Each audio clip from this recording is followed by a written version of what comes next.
तो तस्वीरें भी हम आपको दिखा रहे हैं। देखिए अस्पताल के बाहर की तस्वीरें, क्योंकि जो घायल हुए हैं उनको अस्पताल पहुंचाया गया है। जो UP ADG law and order Amitabh Yash बता रहे थे कि 5 आरोपी थे। इसमें फायरिंग भी होती है क्योंकि गोली चलाई जाती है आरोपी द्वारा, और इसमें 5 आरोपियों को गिरफ्तार किया गया है, जिसमें सरफराज भी शामिल है जो कि मुख्य आरोपी है। और आप देखिए कि जो ये 5 आरोपी हैं इनके बारे में जानकारी ये मिल रही है कि ये नेपाल भागने की कोशिश कर रहे थे। इसमें 3 नामजद थे और 2 लोग जांच के लिए उनको पहले भी बुलाया गया था। और 3 दिन से अगर हम देखें तो इनको लेकर के कई टीमें गठित की गई थी। खुद आला अधिकारी मौके पर मौजूद थे। मुख्यमंत्री योगी ने भी सख्त संदेश दिया था कि जिन्होंने दंगा भड़काया है, जिन्होंने माहौल खराब किया है, जिन्होंने आपसी भाईचारे को बिगाड़ा है, उनको बख्शा नहीं जाएगा। संदेश दिया गया था।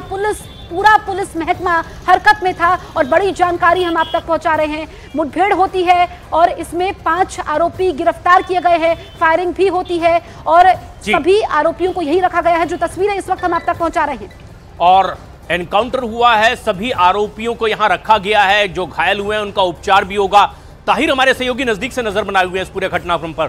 ताहिर, आखिर जिस तरह के ये आरोपी हैं, एनकाउंटर की भी खबर आ रही है, भागने की ये कोशिश कर रहे थे, आखिरकार 5 को गिरफ्तार कर लिया गया है। आधिकारिक पुष्टि लॉ एंड ऑर्डर एडीजी ने की है।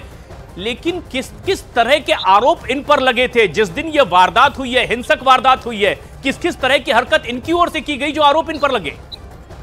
देखिए, जब मूर्ति विसर्जन के लिए जा रही थी तब इन लोगों ने ये कहा था कि हमारे इलाके और ताहिर, इस वक्त न्यूज़ 18 इंडिया पर हम सरफराज की तस्वीर दिखा रहे हैं। मुख्य आरोपी है और बताया जा रहा है कि इसके पास भी हथियार, हत्या का आरोप। और अब जबकि ये भागने की कोशिश कर रहा था, ADG law and order Amitabh Yash ने कहा है कि दोनों ओर से गोली भी चली है क्योंकि ये भागने की कोशिश कर रहा था। और इसी सरफराज को गोली लगने की भी खबर है। 5 लोगों को कुल मिलाकर गिरफ्तार कर लिया गया है। ADG law and order Amitabh Yash ने न्यूज़ 18 इंडिया से खास बातचीत में ये बात कही है। वो तस्वीरें भी हमारे दर्शक इस वक्त देख रहे हैं जहां पर गिरफ्तार कर उन्हें लाया गया है 5 आरोपी को। और ये सरफराज की तस्वीर इस वक्त आप देख रहे हैं न्यूज़ 18 इंडिया पर, एक्सक्लूसिव तस्वीर, आरोपी सरफराज की तस्वीर। बहराइच हिंसा जिस पे देश भर में चर्चा हुई, उत्तर प्रदेश के मुख्यमंत्री योगी आदित्यनाथ ने कहा जो भी आरोपी होंगे बख्शे नहीं जाएंगे, जल्द उन्हें पकड़ा जाएगा। लेकिन खबर यह आ रही थी कि इनमें से कुछ भागने की कोशिश कर रहे थे क्योंकि उत्तर प्रदेश का बहराइच ऐसा जिला जो नेपाल के बॉर्डर से सीमा शेयर करता है और शायद वहीं से भागने की कोशिश हो रही थी और तब एनकाउंटर हुआ है। 5 लोगों को गिरफ्तार कर लिया गया है। बिल्कुल ताहिर, हमारे साथ हमारे सहयोगी लगातार बने हुए हैं। ताहिर, पैर में भी गोली लगी है क्योंकि ADG law and order Amitabh Yash ने बताया कि फायरिंग होती है, वहां आरोपियों द्वारा गोलीबारी की जाती है। इस बारे में क्या जानकारी मिल रही है? देखिए, नेपाल बॉर्डर के करीब में ही इनकी पुलिस से मुठभेड़ होती है। पुलिस को सूचना मिलती है कि ये कुछ ही दूरी पर है और नेपाल बॉर्डर ये क्रॉस करके नेपाल जा सकते हैं, रुपैडिया बॉर्डर क्रॉस करके। उसी के करीब जब ये भागने प्रयास करते हैं, पुलिस इन्हें रोकती है तो ये फायर करते हैं। पुलिस की मुठभेड़ में एक के पैर में गोली लगती है सरफराज के। इन सभी को ताजा अपडेट ये कि उनको अस्पताल लाया गया है, पुलिस द्वारा इनका इलाज कराया जा रहा है।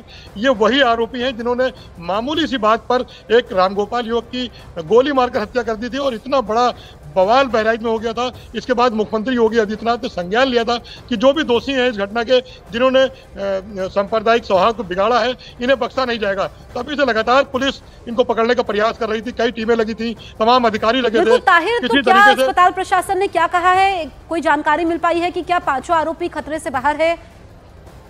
देखिए, पैर में गोली लगी है एक लोगों के, सरफराज के, और इस पैर में गोली लगने के बाद जान जाने की बात अभी तो सामने नहीं आई है। इनका इलाज चल रहा है। कुछ देर में यह भी साफ हो जाएगा जब इनका मेडिकल बुलेटिन आ जाएगा कि इनकी हालत कैसी है। हालांकि ये वही आरोपी हैं जिन लोगों ने पूरे बहराइच की शांति को आग लगा दी थी। तो ताहिर, बड़ी जानकारी हमसे साझा करते हुए बड़ी खबर इस वक्त हम आपको बता रहे हैं। बहराइच हिंसा का मुख्य आरोपी सरफराज, जिसकी पुलिस के साथ मुठभेड़ होती है, उसके पैर में गोली लगी है। उसके साथ उसका सहयोगी तालिब भी था। कुल 5 लोग थे जिसमें 3 नामजद है। 2 को जांच के लिए बुलाया गया था। ये सभी नेपाल भागने की कोशिश कर रहे होते हैं। बहराइच से 35 किलोमीटर दूर ये मुठभेड़ होती है और अभी अस्पताल में इनका इलाज चल रहा है। न्यूज़ 18 इंडिया से खास बातचीत करते हुए UP ADG law and order ने कहा, अमिताभ यश ने कहा कि 5 को गिरफ्तार किया गया है और पुलिस को स्पेसिफिक इनपुट मिले थे। और ये तस्वीर भी हम आपको सरफराज की दिखा रहे हैं क्योंकि मुख्यमंत्री योगी ने कहा था कि किसी को भी बख्शा नहीं जाएगा। जिसने भी ये सब किया है उनको पकड़ा जाएगा। और ये भी हमने देखा कि कई इसमें अहम गिरफ्तारियां हुई हैं। हालांकि अब से कुछ देर बाद तस्वीर साफ होगी कि सरफराज कहां पर ठहरा हुआ था, कौन लोग उसकी मदद कर रहे थे। 3 दिनों तक वो कहां कहां पर रहा, ये सब जानकारियां भी सामने आएगी। और अमिताभ यश जो कि एडीजी लॉ एंड ऑर्डर है, उनसे हमने एक्सक्लूसिव बातचीत अब से कुछ देर पहले की थी, एक बार फिर से आप सुनिए।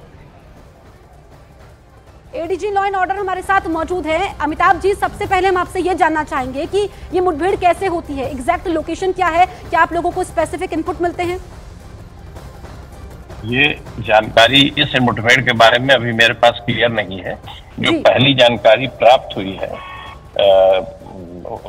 उसके अनुसार 5 व्यक्ति जो इस मर्डर में इन्वॉल्व थे बहराइच में, जिसके कारण कम्युनल कॉन्फ्लिग्रेशन हुआ है, वो मोहम्मद सरफराज, मोहम्मद तालीम, अब्दुल हमीद, वाहीन और मोहम्मद अफजाल। इसमें से 3 नामजद थे, 2 इन्वेस्टिगेशन में प्रकाश में आए थे। ये पुलिस द्वारा बॉर्डर क्रॉस करने के अटेम्प्ट के समय गिरफ्तार किए गए हैं। जो अभी स्केची इंफॉर्मेशन है उसके हिसाब से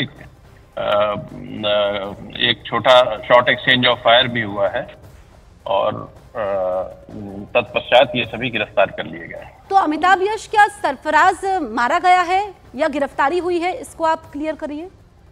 अभी तक किसी के मारे जाने की सूचना नहीं है।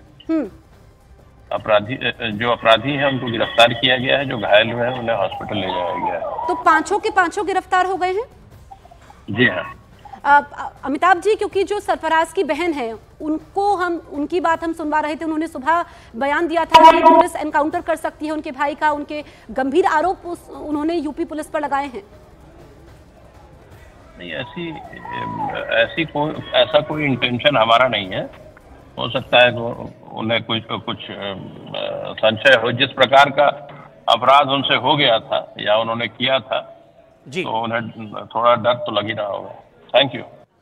तो एडीजी लॉ एंड ऑर्डर का कहना है कि 5 लोगों को एनकाउंटर के बाद गिरफ्तार कर लिया गया है। ये भागने की कोशिश कर रहे थे, एक्सचेंज ऑफ फायर भी हुआ है। जो घायल है उनका उपचार अस्पताल में चल रहा है। ताहिर हमारे सहयोगी बहराइच से इस वक्त हमसे सीधे जुड़ रहे हैं। 5 की गिरफ्तारी की बात कही जा रही है। ताहिर, 5 की किस तरह की भूमिका रही है उस पूरी हिंसा के मामले में? देखिए, 3 की हिंसा तो बहुत घातक रही है। हामिद, उसका बेटा सरफराज और एक बेटा फहीम, और उसकी दो सहयोगी हैं, उसके परिवार के हैं या रिश्तेदार हैं, ये भी स्पष्ट नहीं हो पाया। लेकिन 3 मुख्य आरोपी हैं जिन्होंने अपने छत से फायर किया था और गोली लगी थी रामगोपाल को, और उसकी बेरहमी से इन लोगों ने उससे पीटा भी था, सर में चोट भी आई है, जो पोस्टमार्टम रिपोर्ट आई है उसकी मौत हो गई थी। मौत के बाद ही पूरे इलाके की शांति भंग हुई थी, बवाल हो गया था, आगजनी हुई थी, तमाम तरीके की परेशानियां लोगों को उठानी पड़ी, पूरा प्रशासनिक हमला, कई जिले की फोर्स। उसके बाद मुख्यमंत्री ने इस घटना पर संज्ञान लिया और एडीजी लॉ एंड ऑर्डर को भी बहराइच आना पड़ा।